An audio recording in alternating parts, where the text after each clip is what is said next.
A couple of data points that the Fed is going to be looking at. One of the biggest data points actually came out this past Friday, April 7th. That was a jobs report. Now, we did see the labor market cooling slightly in March, but remember, unemployment actually ticked down 0.1%. So some indications there, obviously, that the labor market is still tight. Next up on Wednesday, we will be getting the latest reading on inflation with the March CPI report. Consumer prices are expected to stay strong. According to Bloomberg estimates, CPI is expected to rise about 0.2% month over month basis, down from that 0.4% in February.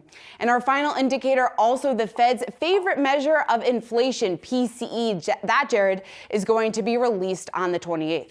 And will the lack of recent data make the Fed's decision any harder? For more on this, we're going to turn to Tiffany Wilding, PIMCO Managing Director and Economist. Tiffany, thank you for joining us here. So you were just listening to Seana point out some of the dearth of economic reports for the month of May or even April that we're probably going to be looking at. Explain the Fed's conundrum here, and particularly in light of the fact that we're just coming off a bank crisis.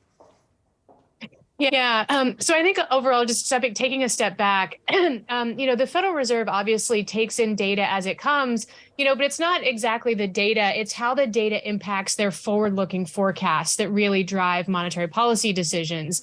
And I think the issue here is there's still a lot of uncertainty around how the banking sector stress that we saw in mid-March will impact the outlook. And we haven't, unfortunately, got a lot of, data and reports to kind of understand the possible magnitude of that.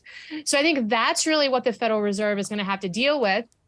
I think they know the direction, that the effect will have. In other words, this should cool loan growth. It should be a drag on GDP growth. Ultimately, that will flow into labor markets and inflation. But again, really, it's the magnitude here that matters. So in the interim, the Fed is still in this period of trying to decide, whether the focus should be on risk management to elevated inflation or, some of the banking sector stress. And I think given that we've seen this banking sector stress kind of die down, their focus is probably going to be on inflation. It's probably going to lead them to another rate hike, absent, again, anything sort of popping up in the interim.